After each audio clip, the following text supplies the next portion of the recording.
पत्रम पुष्पम फलम तोयम। आपके पास धन नहीं है, कोई बात नहीं, रास्ते से निकल रहे हो, किसी सुंदर वृक्ष की, तुलसी दल की पत्रम, पत्ती तोड़ो, पुष्पम फलम तोयम, कुछ भी लेकर जाओ, लेकिन खाली हाथ मत जाओ। आज सुदामा ने कहा, सुदामा ने सोचा जब घर में कुछ मिलेगा ही नहीं तो सुशीला कह देगी कि छोड़ो, रहने दो, मत जाओ, कुछ है नहीं, हम क्या लेकर जाएं। सुशीला ने कहा उसकी चिंता आप मत करो। सुशीला महाराज 3-4 घरों में काम करने गई, 3-4 लोगों के चावल छाने, तो छानने से जो बचा हुआ चावल नीचे निकल जाता है। चैल खंडेन बंदित्वा वस्त्राफ आलमः। चैल खंडेनों को, चैल चावलों के टूटे हुए टुकड़ों को, जो भी एक समान नहीं है, 3-4 घर से अलग अलग प्रकार के चावलों के टुकड़े लेकर आई। अपनी साड़ी से एक छोटा सा कपड़ा निकाला, उस मैले कुचैले कपड़े में आज सुशीला ने उन चावलों को बांधा और पोटली बनाकर सुदामा भैया को दे दी। कन्हैया सारा दृश्य वही द्वारका से बैठे बैठे देख रहा है, मन में हर्षित हो रहा है। चलो आज मेरा सुदामा, मेरा मित्र मेरे पास आ रहा है, मुझसे मिलने आ रहा है, आज मुझे अपने मित्र का एहसान, अपने मित्र की मदद करने का सौभाग्य प्राप्त होगा। आज महाराज कन्हैया की तरफ जैसे ही सुदामा जी ने एक कदम बढ़ाया, बस इसी दिन का तो इंतजार सुदामा के लिए कन्हैया कर रहा था। जैसे ही एक कदम घर से बाहर निकाला, महाराज आज कन्हैया को अपने मित्र की एक एक पल की खबर है। तुरंत योग माया को आदेश दिया, सुदामा को रास्ते में नींद आ गई। सुदामा एक वृक्ष के नीचे लेटकर सोने लगे। रास्ते से ही उठा लिया हमारे प्रभु ने।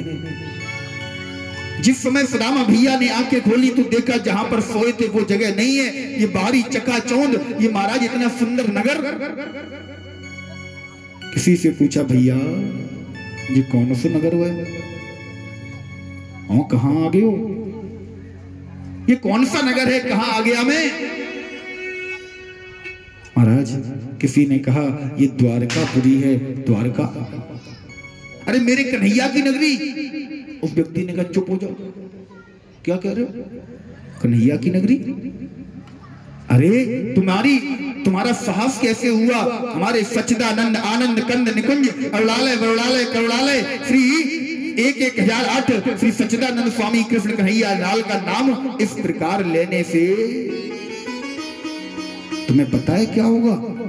किसी ने सुन लिया तो इतना मारेगा कि घर जाने लायक नहीं रहोगे। सुदामा ने कहा भैया तो को ना पतो, वो हमारो लंगोटिया यार है। उस व्यक्ति ने सुना, अच्छा इनका लंगोटिया यार। शरीर पर एक भी वस्त्र ढंग से नहीं है, एक भी वस्त्र सुसज्जित नहीं है, सारे वस्त्र फटे हुए हैं। कह रहे लंगोटिया यार, मुझे लगता है कोई पागल है। पूछते आज महाराज सुदामा भैया जैसे ही दरवाजे पर पहुंचे, द्वारपाल से कहा,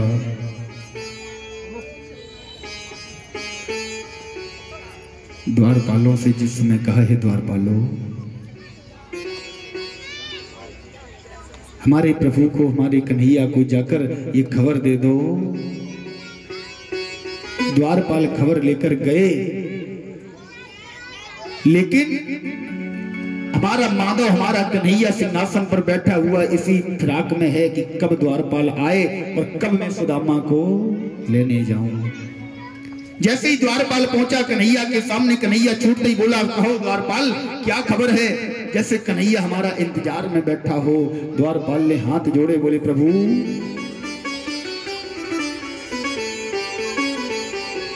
हे मुरली मनोहर, एक विचित्र आश्चर्य आज हमने देखा। क्या आश्चर्य। शीश पगा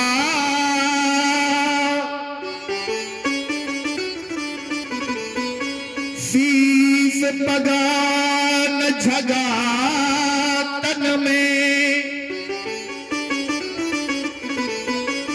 जाने को आही बसो एही ग्राम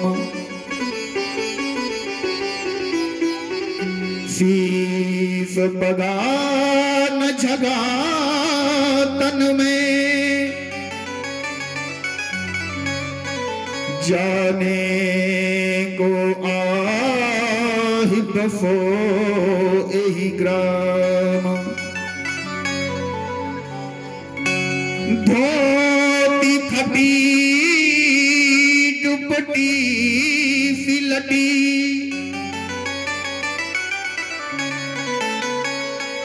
और पायन कंचक को नहीं जाम।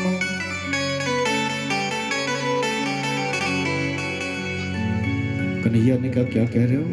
बोले हाँ प्रभु। इसी हालत में द्वार खड़ो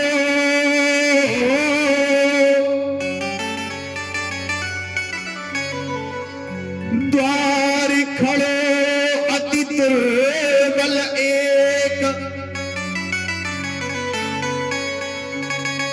जग रहो वसुधा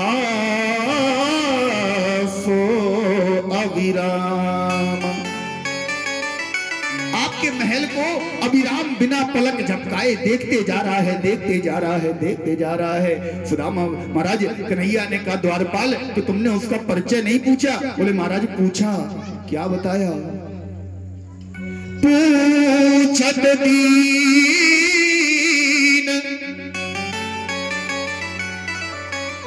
पूछत दीन दयाल को धाम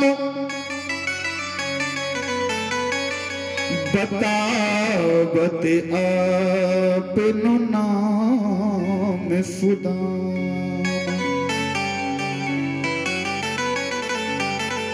अपना नाम सुदामा बताया। जैसे ही सुदामा का नाम सुना महाराज, आज प्रभु हमारा कन्हैया बिना पादुकाओं को पहने भाग खड़ा हुआ। अपने अंग पर पड़े हुए पीतांबर वस्त्रों का भी कोई ख्याल नहीं है, कोई ध्यान नहीं है। आज कन्हैया भाग रहा है, मन में विचार है कहीं देर ना हो जाए, हमारा सुदामा लौट जाएगा। इधर सुदामा को लगा देर हो गई। सुदामा भैया ने सोचा मुझे लगता है द्वारपाल ने या तो बताया ही नहीं होगा, और अगर बताया होगा तो कन्हैया अपनी रानियों के सम्मुख मुझे ले जाने से घबरा रहा होगा, अपने मंत्रिमंडल के सम्मुख मुझे ले नहीं जा सकता। क्या करें? अरे हमने तो पहले ही सुशीला से कहा था कन्हैया हमारे पास हमारे सामने नहीं आएगा। लौटने लगे। जैसे ही सुदामा भैया जाने लगे, कन्हैया पीछे से दौड़ता हुआ भाग रहा है। आंखों से अश्रुधारा बह रही है। कहीं पीतांबर गिरा दिया, कहीं मोर मुकुट है, कहीं बंसी है, कहीं बाजू बंद है, कहीं पादुकाएं हैं। कन्हैया भागता भागता देखा दरवाजे पर कोई नहीं है, पीछे पीछे दौड़ लगा दी। दूर से जैसे ही आवाज दी सुदामा, अरे मेरे मित्र सुदामा।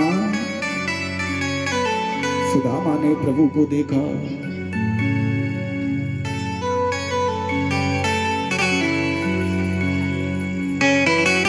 प्रभु ने सुदामा भैया को गले लगाया।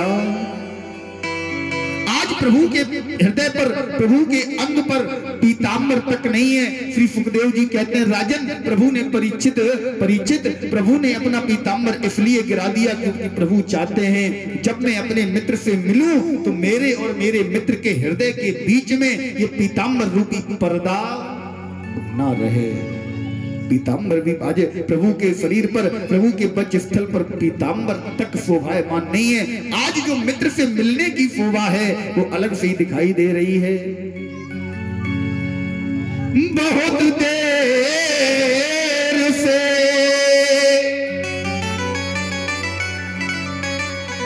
बहुत देर से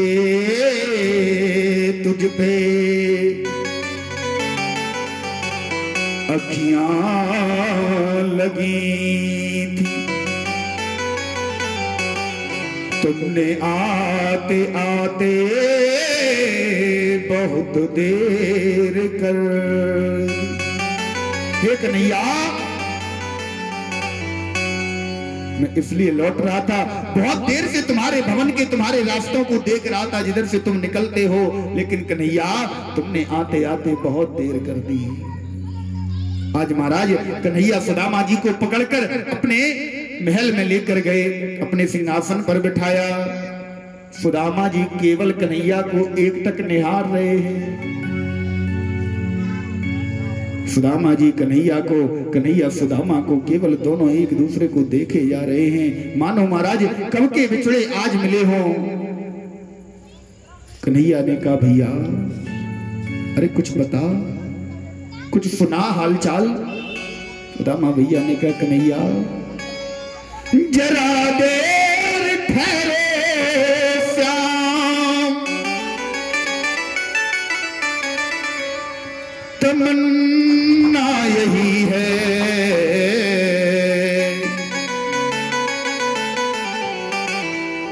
अभी हमने जी भर के देखा नहीं। श्याम बहुत दिनों से हमने तुम्हें देखा नहीं, मुझे जी भर के देख लेने दो। सुदामा भैया आज अपने प्रभु को, एक भक्त अपने भगवान को देख रहा है। जैसे ही भगवान ने सुदामा भैया के चरणों पर नजर डाली, ऐसे बेहाल बिमाइन सो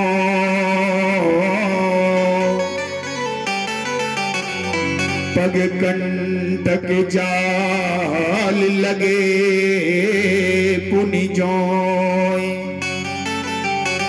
सुदामा भैया के पैरों में कंटक चुभे हुए हैं, कांटे चुभे हुए हैं। ऐसे बेहाल बेबाइन सो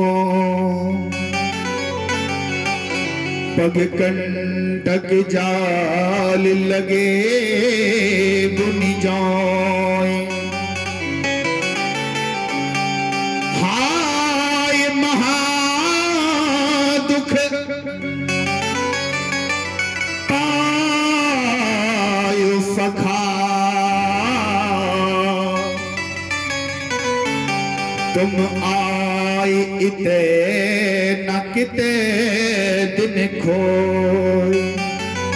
हे सुदामा तुमने बहुत दुख पाया, तुम आज तक मेरे पास क्यों नहीं आए, कहां तुम समय व्यतीत करते रहे। देख सुदामा की दीन दशा, करुणा करके करुणा निधि रोय।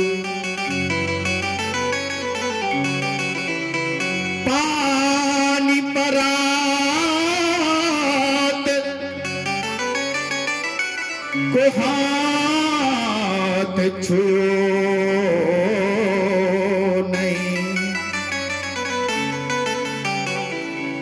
नैनन के जल सो पग धो।